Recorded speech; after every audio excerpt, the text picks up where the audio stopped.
Entrée en photographie. Réflexion sur l'art de Christelle Léris, écrit par Sam Bassu. Traduction française par Jérôme Felin. Lu par Benoît Lelièvre. Conception sonore supplémentaire par Anthony Galmiche.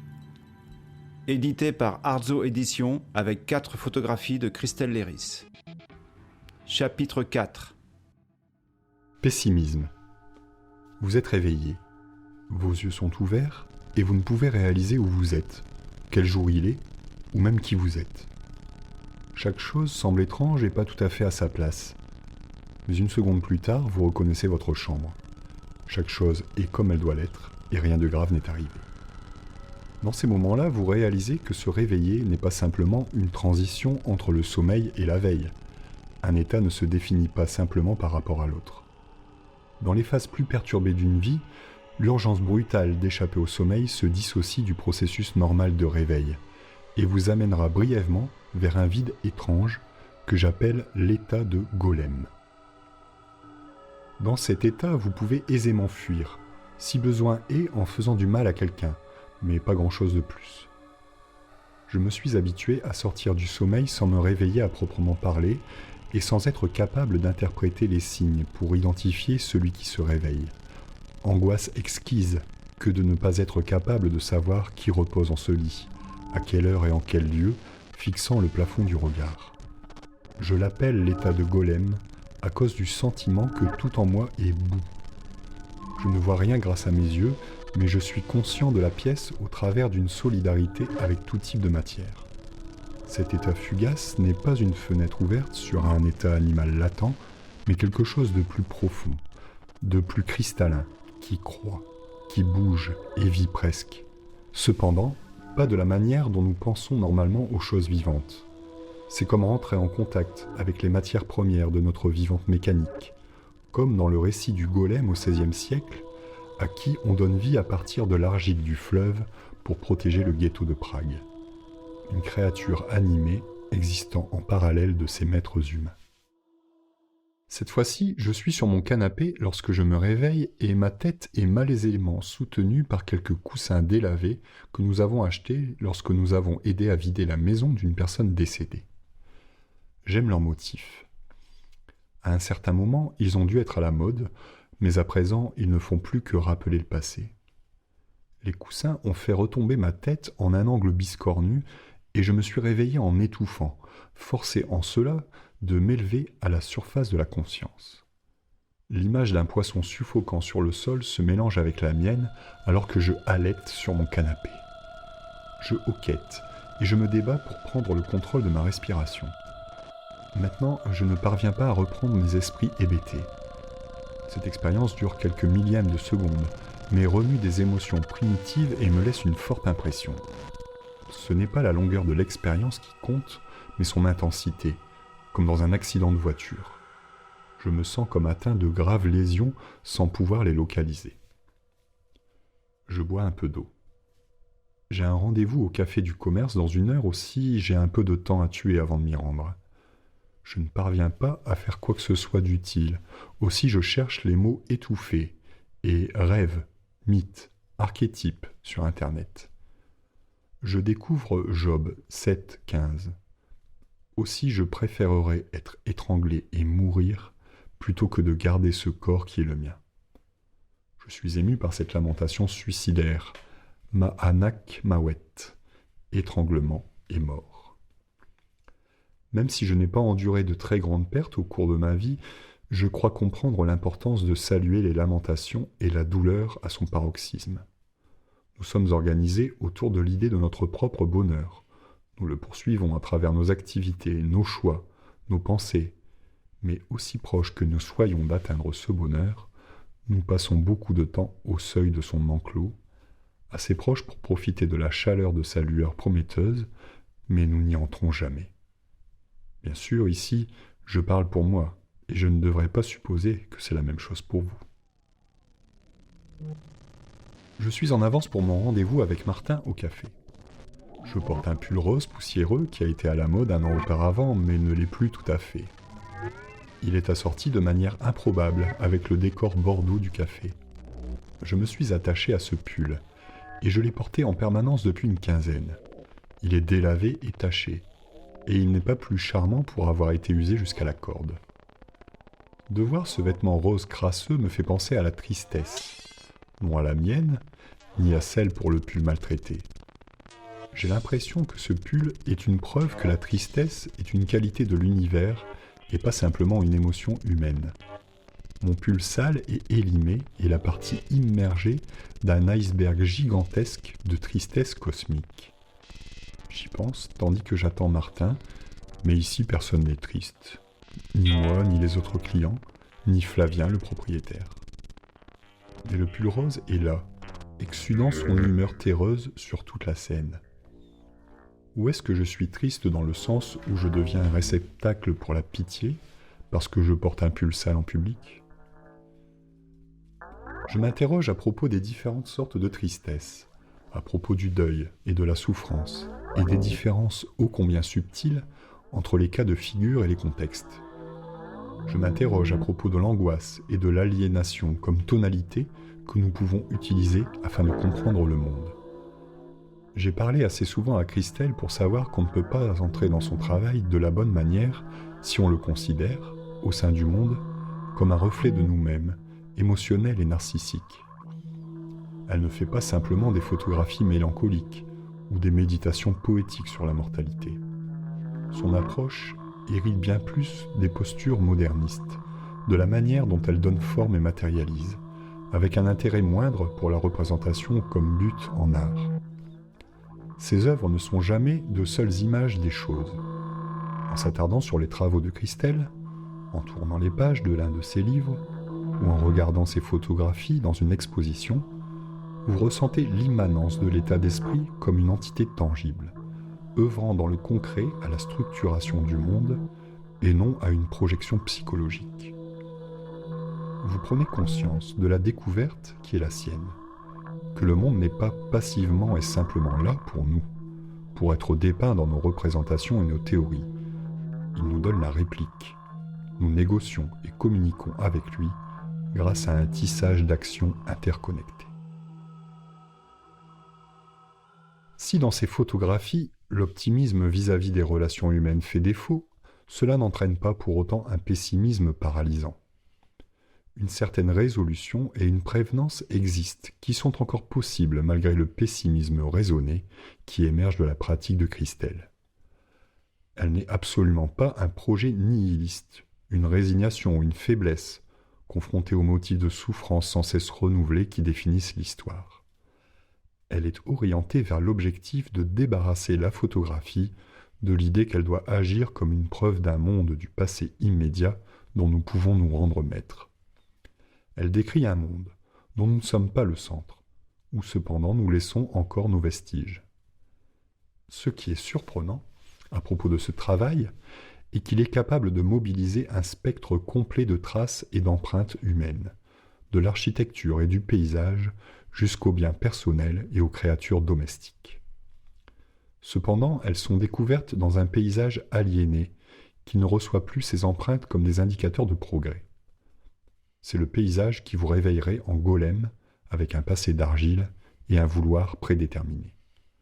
Un paysage qui accompagne et longe un monde étrange, empli de mutations et de possibles, y compris ceux de notre échec et de notre extinction.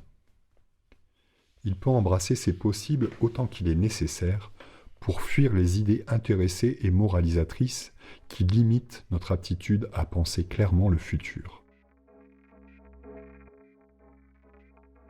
Je suis encore perdu dans mes pensées quand Martin tire une chaise et me demande d'échanger nos places tout en commandant 2 cafés. Il veut parler d'écologie et de ce que les arts devraient faire pour prendre en compte les effets négatifs dont ils sont eux aussi responsables. Sans grande conviction, je fais état du tri des déchets que j'effectue tous les jours, mais avant que j'aie pu dire quoi que ce soit d'un peu important, non, c'est là qui est le problème. Tu te complais dans le minimum, l'illusion de bien faire. Sérieusement, si ta vie en dépendait, que ferais-tu pour te protéger de la catastrophe écologique ? Quelle est ta stratégie ? Je n'ai clairement pas de stratégie. Martin poursuit.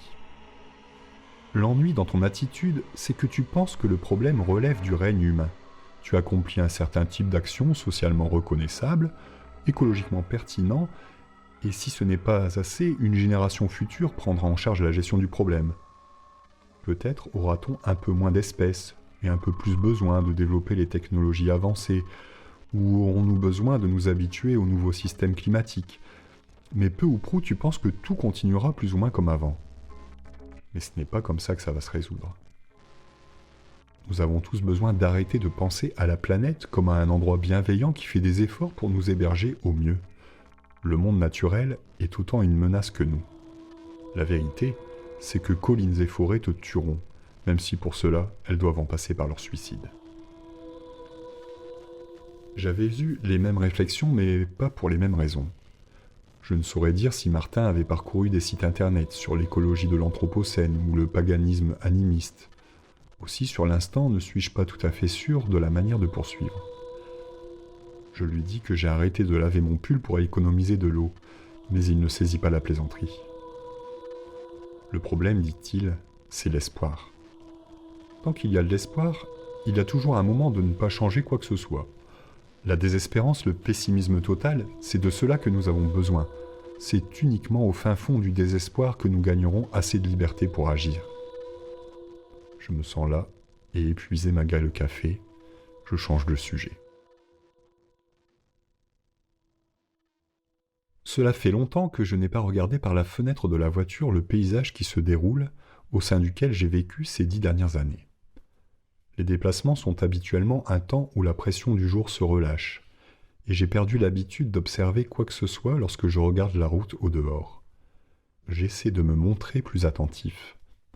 Les choses sont toujours changeantes. Je tourne à l'angle où 3 ans auparavant se trouvaient toujours 4 chevaux élégants.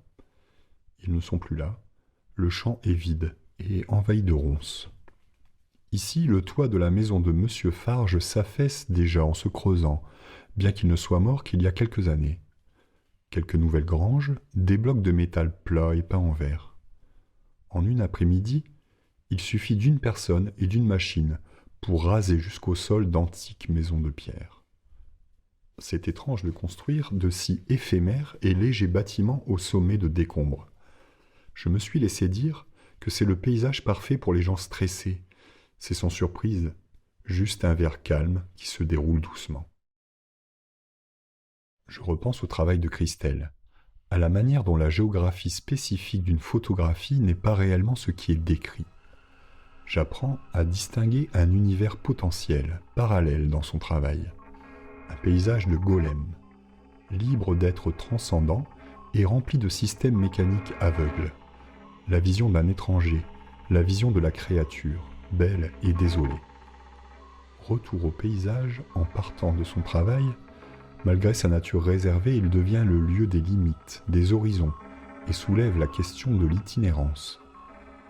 Ce lieu est entièrement mêlé à l'expérience et à l'histoire, aux vies et à la géologie, dans la déception et le danger. Il est mêlé à nous et à nos pensées à son propos. Même si ma rencontre avec le travail de Christelle commence à un niveau personnel, inévitablement cela mène à la question de nos moi publics et de notre visibilité à l'intérieur du paysage qu'elle présente. Christelle est attachée au territoire, mais pas au sens où l'identité et la nationalité sont invoquées pour valider quelque idéal. Cet attachement au territoire ressemble plus à un réveil dans les sables mouvants, où vos questions naissent simultanément. Qu'est-ce que cela peut devenir ? Qui pourrais-je être ? Je pense, alors qu'enfin nous ouvrons la porte sur le présent et commençons à entrer, que nous ne découvrons pas un monde antérieur, mais plutôt des sentiments complexes, aliénés et exaltés, mêlés à la matière brute de la vie. Pendant les longs mois d'hiver que j'ai passés à réfléchir sur le travail de Christelle, j'ai certainement vu la pénombre et des horizons qui m'ont révélé le territoire du vide. Même ce coin de campagne doux et paisible où vit Christelle pourrait devenir surnaturel et oppressant. Mais pendant tous ces mois de couvaison intellectuelle et de recherche mélancolique, j'ai toujours senti qu'il y avait là une mission ou une possibilité pour l'action. Personne ne peut trouver ici la résolution et la plénitude, même si nous sommes en présence d'une singulière beauté. Ce paysage, le paysage de Christelle, n'est pas fait pour le bonheur ou la résolution, mais il a une préférence pour l'action directe, à quelque niveau qu'elle soit. La résolution et la plénitude sont les grâles de l'effort humain, mais avec Christelle, sans eux, nous ne sommes pas simplement pessimistes. J'envisage le travail de Christelle comme une sorte de pessimisme philosophique et pas psychologique. Le processus normal du pessimisme dans sa dimension psychologique est inductif. Nous allons du particulier au général, d'un sens personnel du non-sens à un monde qui n'en a pas.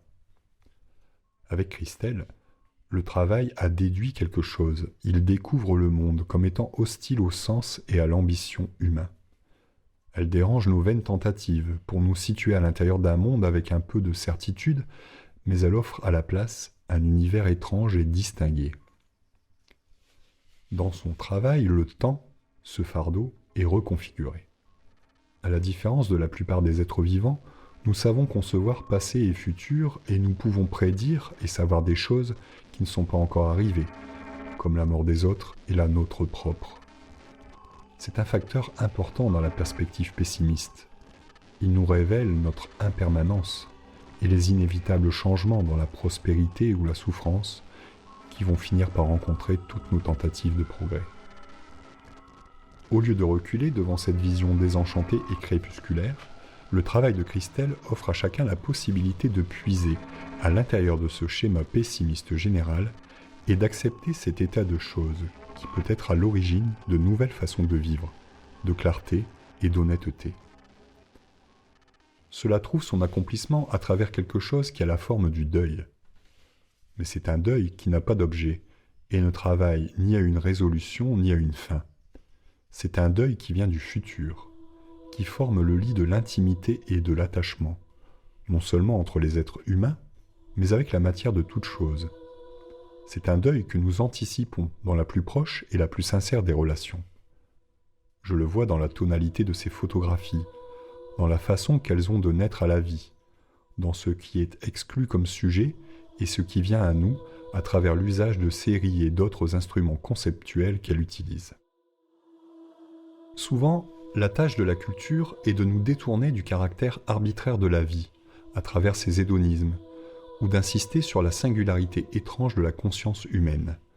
Et pour ce faire, elle dévalorise le cosmos comme le simple et banal arrière-plan de notre survenue au monde. Ces photographies ne dévalorisent pas le monde tel qu'il est. Elles n'offrent pas non plus un monde meilleur, qui aurait eu lieu avant ou qui viendrait après. Elles n'ont rien non plus des qualités religieuses que la souffrance et l'aide de l'espoir définissent. Dans ce travail, le monde existe. Il est incapable de refléter notre désir pour lui, mais il est toujours là. Non, le monde n'est pas dévalorisé. En fait, c'est la nature arbitraire du monde qui est la plus puissante et la plus fascinante dans ses travaux. L'art de Christelle n'offre pas de consolation pour toute tristesse ou perte dont nous avons souffert, mais à la place, un nouveau fondement qui ne se valide pas par les discours de la raison et du progrès.